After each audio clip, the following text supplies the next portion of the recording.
La ferme Pelleras. Et l'expression ferme familiale convient bien à Ferme Pelleras, entreprise de 4e génération dont la fierté est d'avoir intégré plusieurs membres de la famille. La force du nombre n'a toutefois d'égal que la complémentarité des forces de chacun des actionnaires et des employés. Il faut dire que l'entreprise revient de loin. En 2007, un incendie emportait l'étable construite 5 ans plus tôt et les 3/4 du troupeau. Mais il n'a jamais été question d'abandonner la production laitière. Au contraire, l'entreprise, comptant 600 bovins, affiche une meilleure productivité qu'avant le sinistre. L'utilisation d'équipements et de technologies de pointe comme le carrousel de traite, les tablettes numériques pour la saisie de données, le nivellement de précision des sols ou la gestion des horaires de travail sur l'info nuagique permet de gagner en efficacité. Les visiteurs viennent d'ailleurs de partout lors de journées au champ ou à l'étable pour apprendre des pelletiers qui jouissent d'une notoriété qui dépasse les frontières régionales. Aujourd'hui, je trouve ça très intéressant, mais c'est une première pour moi quand même. Je ne suis pas un habitué des micros, je ne suis pas habitué à visualiser des affaires de même, mais on devrait bien aller. Quand ce que vous voyez là-dessus, c'est mon frère, ma belle-sœur, mon ministre des Finances, ma femme et moi-même, qui change un peu de look pour vous mêler. On nous a demandé aussi de saisir des opportunités d'affaires. Ça, là, quand on a parlé de ça, c'était aussi, on a été comme en 2007, allé jusqu'à aujourd'hui avec des opportunités qui s'est toutes données au travers des années après année. Puis on s'était dit là-dessus, il faut avoir du pif, là. C'est sûr certain que c'était le but un peu principalement de la journée aujourd'hui, de dire, année après année, quand des opportunités nous arrivent, il faut vraiment les saisir. Il y a des fois, on ne va pas y réfléchir et te laisser passer, mais des fois, ça nous fait regretter des affaires de même. Là, on va vous parler de 4 équipements, ou on peut appeler ça les 4 opportunités qui nous ont été chères à penser. On parle du Coral, ici, là, à la vue que vous avez. Ça, c'est un équipement qui est très important pour nous autres chez nous. On est une stabilisation libre. Puis en stabilisation libre, c'est une chose qui est... Bien, vous travaillez avec des animaux qui sont lousses. Et je pourrais dire une affaire, ça, c'est aussi important qu'un écureur d'une étape. Ça, c'est... Ça veut manœuvrer des animaux. Là, on le voit par en avant, par le côté. Mais c'est le genre de choral qu'on est très satisfait, puis on l'a amélioré ça à notre façon. Les locomotions aussi, comment travailler avec ça. Moi, je vais vous obliger quasiment à lire ce qu'il y a joué aussi là-dessus pour que ça soit moins long, parce que j'ai tout de bel avantage aujourd'hui d'être le dernier. Là. Ça peut m'avantager, parce que la dernière fois que j'ai passé ces slides-là, j'ai été comme 5 minutes, 10 minutes, 5 minutes certains que j'ai passé dans l'allocution présente. Ça fait que...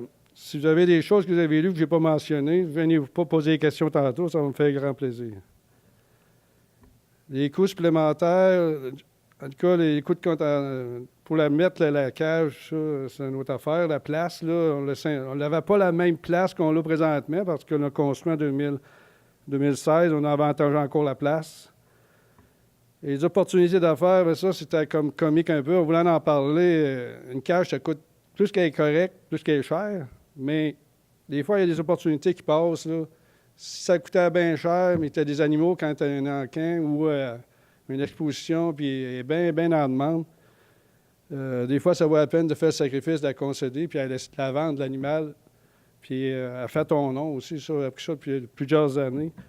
Fait que, il y a un vieux monsieur qui m'a déjà dit, je prends le chèque, puis j'éponge mes larmes avec. Ça fait que 25 000 avait été une bonne addon avec ça. On va passer au carrousel de traite. Ça, c'est une autre affaire aussi que, quand on a passé au feu, là, c'est sûr, en 2007, on avait déjà un bon système de traite. Puis, à un moment donné, c'est sûr et certain que, tantôt, on parlait d'argent avec les slides qu'on avait, puis c'était important de suivre le dollar américain puis canadien. Puis, à un moment donné, des fois, il faut se faire plaisir aussi, puis voir une vision d'avenir. Tantôt, vous avez vu sur... la relève qu'on a, là, je ne vous ai pas présenté tantôt toutes les personnes qu'il y a là, mais il y a 5 relèves, mais il y en a 3 qui sont des actionnaires principaux de la ferme là-dedans, avec nous autres. On est comme probablement la meilleure relève là, du Bas-Saint-Laurent. Nous allons jusqu'à Québec. On va se vanter un peu de même aujourd'hui. Là. Puis pour ce beau monde-là, il faut les accoter aussi. Ça fait qu'on lui donne l'ouvrage, puis on investit en considérant là, leurs forces. Puis ils ont tous aussi un genre de secteur. Ça fait que ce monde-là, ils ont tous des secteurs qui ont vraiment à quoi à se revaloriser. Puis tous les enfants aussi, on va parler des deux branches de la famille. Je ne l'ai pas dit tantôt parce que tantôt, ils avaient vu, là, une partie en tout cas. Là. Puis ils ont tous touché à l'agriculture chez nous. C'est ça qui fait notre fierté. Là. Ils ont tous su comment travailler de l'entreprise qu'on avait. Ça, c'est le carrousel, là, pour vous donner, c'est un 32 places là, extérieur. Tantôt, quand je parlais de coûts, là, en 2001, c'est sûr, 250 000 là, pour un double 12, c'était le coût que ça nous avait coûté. En 2007, là, on a fait l'investissement d'un autre système. Fait que, bien sûr que dans ce temps-là, à un moment donné, tu te compares, des fois, tu te consoles après un incendie. Mais l'investissement qu'on a fait là, pour un carrousel dans ce temps-là, avec la parité de l'argent canadien et américain, était un aubaine dans ce temps-là. Mais si on aurait été aux États-Unis, on aurait dit, on le fait-tu, on le fait pas. Aux États-Unis, ça lui prend quasiment 1000 vaches pour avoir un carrousel. Fait que là, nous autres, avec le prix du lait présentement, c'est au Canada, c'est pas trop poser la question. Les opportunités d'affaires, bien ça, je viens de le dire. Les avantages et la comptabilité, là, sur le côté, à un moment donné, le carrousel a gros avantage, je pense qu'on l'a vécu là, encore plus facilement. C'est capable de tirer 3 traites par jour. C'est ça qui fait un peu la fierté de tout ça. 3 traites, là, c'est agréable. Les vaches, ils sont tous ensemble. Puis, je ne commencerai pas à tout dire ce que je pense des fois de ça, carrousel, mais en tout cas, ils sont réellement sécurisés. Vous voyez les coûts en bas, là, c'est 150 000. Aujourd'hui, pour un carrousel, tu réfléchis peut-être un petit peu plus. Là. Mais en tout cas, si on se compare à d'autres équipements, je ne veux pas encore embarquer dans ce débat-là, mais c'est encore une certaine manière de discuter les chiffres. Ça se discute, puis ça se parle. Le centre de grain, ça, c'est encore le plus beau modèle. Là, ça fait à peu près, ça va faire 4 ans cette année. La première année qu'on a acheté ça, c'est sûr qu'on a acheté des terres. En 2007, on avait moins, vous allez le voir, les écrits tantôt. On avait un peu moins de terres qu'on a là présentement. Dans ce temps-là, on avait 1200. Quand le gagné mérite à l'école, on avait 1200. Là, on est rendu, on arrive à 2000. Vous allez dire, ça se peut pas. Mais c'est des opportunités qui sont faites en l'espace de 7-8 mois. Par contre, pour avoir eu de centre de grain, on se sera posé la question, pas sûr là, que c'est tellement une bonne achat, il faudrait y penser, mais ce qui nous avait fait penser il y a 4 ans d'avoir un centre de grain, c'est qu'on avait toujours des petits surplus. Puis les petits surplus, bien, ce qui arrive à m'emmener, on a eu quand même des, comme on voit, si l'hermétique a été mal, m'emmener et a implosé.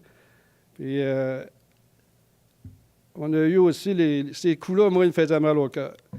Un coup de séchage, bien sûr, il faut s'assumer des petites quantités, mais quand tu en as des gros, plus tu grossis en nombre d'achats de terre, bien, il faut que tu les fasses, ce qui est prêt de faire consommer. Il faut que tu l'emmènes pour le faire entreposer. Les coûts des transports, c'est pareil. Le coût d'entreposage, bien, ça serait sur le Sunday. Ça, à un moment donné, il faut que tu les gardes assez longtemps pour trouver un meilleur prix possible dans les mois après les mois que tu fais les récoltes. Puis en plus, il fallait en vendre une partie quand tu n'avais trop. Là, si tu avais un tiers de tes récoltes qui étaient entreposées, bien là, il ne fallait pas que tu les gardes trop longtemps. Ça fait que là, tout ça, c'était l'élément déclencheur pour avoir un centre de grain chez nous. Là, présentement, c'est ça, on est rendu à 2000 acres. Puis je pense qu'aujourd'hui, là, si on reculerait en arrière de 4 ans, on aurait dit, bien, c'est facile à dire aujourd'hui, mais dans ce temps-là, même avec 1200 acres comme ça, on trouvait que c'était rentable de le faire. Là, on parlait de pasteurisateur. C'est drôle, là, vous allez avoir dans votre région, quasiment ici, là, je regardais ça, je reviens de l'Assemblée pour le lait tantôt, puis on parle de pasteurisateur, mais c'est sûr que dans la même salle qu'on est aujourd'hui, là, il y a 1 an, non, c'était en 2016, c'est pas vite, en 2018 aujourd'hui, il y avait une discussion un peu là-dessus, puis je trouvais ça intéressant d'en parler parce que avec d'autres grosses fermes, puis je trouvais ça, à un moment donné, quand on a plus de vaches année après année, on se dit, bon, ben c'est bien le fun d'avoir plus de vaches, mais tu as toujours les journées additionnelles, puis là, on se dit, à quelque part, là, on vient qu'on a trop de vaches rendu au mois de décembre, bien là, ça devrait être un outil intéressant, soignez-vous, baisser les coûts là, pour la porte de lait, puis des fois, on essaie de se faire justice aussi en parlant de même. Ça fait que là, sur ce côté-là, là, des fois, il y a des gars qui travaillent pour un syndicat de gestion, ils me ramènent à l'ordre, ils disent, hey, c'est pas vrai, ça. Là. Fait que même dans ma gang à moi, ils ne me croyaient pas trop au début. Puis il avait probablement raison, parce que ça, c'est un outil, mais il va d'autres choses avec ça chez nous. Il appelle ça un mille jug, puis vous n'avez pas photo, là. Mais c'est un réservoir à lait qui va avec ça pour être capable de complémenter la facilité d'utilisation.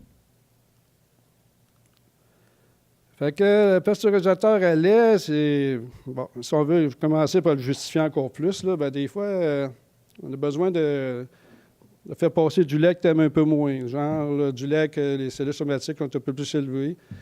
Je ne veux pas dire qu'on veut prolonger toutes les vaches dans les étables, là, mais des fois, quand les cellules somatiques sont à 150, 160 000 à ta ferme, tu te dis, ben, là, on pourrait te demander les baisser pour avoir un coût additionnel pour aller chercher tes primes, là. Puis c'est là-dessus que j'ai joué un peu l'idée de rentabiliser le plus possible, là. Fait que dans le fond, il y a toujours le coût intéressant que tu veux mettre le plus possible à la baisse. Nous autres, le porte de lait, si on calcule pour l'avoir tout le temps, avoir à rabais chez nous, ce qu'on veut avoir, bien, c'est sûr que le porte de lait, celui qui nous le vendait, ne le vendait pas trop cher. Par contre, on s'est dit, il est sûr et certain, il faut calculer qu'est-ce que ça prend comme vache là, qui va travailler pour compenser les vaches qu'on n'a pas le droit de mettre le lait dedans. Ça fait que ça explique un peu ce que vous voyez, là, maintenant. Bon, ça fait depuis le mois de décembre, là, ça veut dire qu'on a regardé pour faire un peu d'historique à ça. C'est ça, c'était comme un an. On était un an chez nous à valoriser les idées. On était en voir. Puis après ça, on s'est dit à quelque part, faire des meilleurs génisses ou égal, ça sera le but, principalement, pour mettre une placerie sur le Sundic, un pasteurisateur. Ça fait que c'est ça qui fait qu'à un moment donné, aujourd'hui, on en sait un peu plus. Là. Ça fait pratiquement 3-4 mois qu'on travaille avec ça présentement. Là. Puis, honnêtement, là, la porte de lait, j'ai rien contre. Sauf que le transfert d'une vache qui veille, déjà qu'on est sur un bed pack là, depuis un an, on peut voir déjà des améliorations aussi pour la vache. Là. Mais les veaux qui ont commencé avec le lait maternel pendant une semaine, comme on faisait d'habitude, qui n'ont pas le virer à la poudre, après ça, tu repars avec le reste train-train normal. Je pense que ça réduit beaucoup la diarrhée pour faire le transfert. Ça a été bien plus simple là, pour les vaches. Quoique le robot qu'on a est capable de faire les deux si on décidait de faire un switch là, à quelque part. Ça fait que l'autonomie de ça est bien flexible. Bon, on s'est rendu à la santé des veaux, parce que la santé des veaux, on avait un bon équilibre, les veaux étaient en forme, puis c'est ça qu'on voulait garder, parce que la maternité chez nous, on l'a modifiée après avoir passé au feu, puis je ne veux pas critiquer les ingénieurs qui ont travaillé dessus, là, mais aujourd'hui, ça va bien. Là. Ça fait que pas que du côté lait, là, qu'il fallait faire des changements.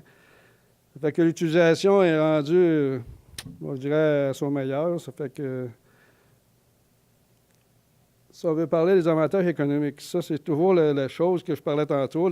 Quand on n'a pas de droit, mettons ça au pire ou au mieux, en tout cas, quand on va chercher tout le temps nos coûts électrolytes là, en valeur automatique, là, chaque mois, que tu vas chercher ton 75 là, ou tu n'en as pas pantoute, là, c'est là que tu te dis, on dit qu'on vient de perdre 2500 $, là, c'est mon voyage dans le sud qu'on vient de perdre. Là. Ça fait que, quelque part, là, si tu additionnes ce 2500 $, à chaque mois, avec la quantité qu'on fait, bien sûr, parce que là, pour capable de valoir 2500 $, là, il va pas quelques personnes avec ça. Chez nous, on peut l'atteindre, là, parce qu'on fait plus de lait qu'une moyenne. Les calculs disent que parce qu'on a 36 veaux en moyenne aussi, on a travaillé avec une moyenne de 36 veaux à 10 litres par jour, qui fait 360 litres, là, puis le bassin, il y a une capacité, là, je ne vous expliquerai pas pour vous mêler, parce que l'utilisation de ce bassin-là, quand le pasteurisateur fait 3 traites chez nous, ça fait que la traite qui est faite, le bassin qui récupère le lait, lui, il est pasteurisé, donc il est chauffé, il est emmené vraiment après l'autre traite dans le bassin qui était à 2 positions. Là. Fait que ce bassin-là, lui, il est tout en circulation, il n'en manque jamais, puis il se lave. Ça fait que le pasteurisateur ne fait rien que la job de pasteuriser. C'est un textile quand même. Ça fait que le temps de travail pour l'utilisation, on a évalué ça à 30 minutes là, par jour, à la place de mettre une poche dedans. L'investissement, nous autres, là, on a payé 61 000 pour tout l'équipement. Là. On l'a upgradé, notre flotte, là, on a changé le robot. Ça aurait pu nous coûter 49 000. On aurait dit, on ne change pas le robot, puis on va rajouter une station, parce qu'il manquait une station pour avoir ce plaisir-là. Fait qu'on a 4 stations nouvelles, un robot, un pasteurisateur qu'on n'avait pas, puis le bassin qui contient les 2 bassins en réalité là, qu'on parlait. Ça fait que l'installation, c'est 2400, c'est ça qui a fait le 61 000. Le coût annuel, ça, si on calcule tous les coûts que vous avez là, il faut s'entendre. Ça, c'est mon gars de syndicat de gestion qui m'a calculé ça. Il dit, là, il faut s'affirmer. Là, m'emmener 400 vaches, mais tu perds ce lait-là, tu le mets là. Si tu considères qu'il t'en manque ou si tu en as trop, bien, m'emmener, tu l'auras peut-être passé. Ça fait que la durée de vie de 8 ans, là, on s'entend que ça, c'est sûr qu'il fallait s'arrêter à quelque chose. La main-d'œuvre qu'on calculait tantôt, qui était une demi-heure, on l'a calculé pour 1 an. Le coût d'entretien de lavage, on met tout ça sur 1 an aussi.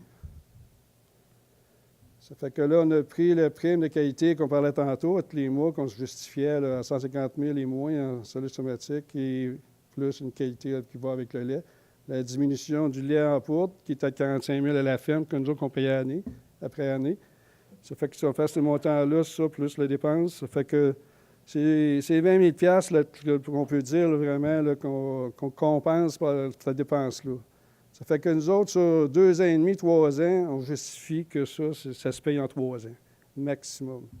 Chez nous, en tout cas. Une ferme moyenne qui est un peu moins grosse, bien, le pasteurisateur est moins gros. La beauté de ça, c'est qu'il y a 2 sortes de pasteurisateurs. Hein? Il y en a des moins gros, puis tu peux l'ajouter à ton troupeau. Mais nous autres, rendus à 400 vaches, on justifiait que c'était au moins ça, on ne voulait pas leur changer, comme on dit. Ça fait que c'était pas mal ça, là, de m'emmener la justification en 2017. Là. Ça a pris 1 an, mais à se justifier puis à vérifier des affaires. Puis l'été, c'est pas le meilleur temps pour prendre le temps de décision. Ça fait que. Puis sur la conclusion, bien, c'est savoir saisir les opportunités, comme je disais tantôt. Il faut toujours y rêver des fois, mais pas y rêver trop longtemps. Ça fait que les éléments déclencheurs, bien, ces investissements-là, bien, on a déjà fait quand c'était le temps, mieux réflexion. Tu vois, avec une vision de grossir l'entreprise avec la main-d'œuvre qui était les membres de la famille, bien sûr, autant que possible. Puis, je pense que pour grossir, c'était pas vraiment le coût. Mais c'était parce qu'on voyait qu'on avait du monde passionné avec nous autres. Fait que je pense qu'aujourd'hui, on travaille avec ça, puis on est bien heureux de travailler avec ce monde-là. Puis ça nous aide à mieux vieillir aussi.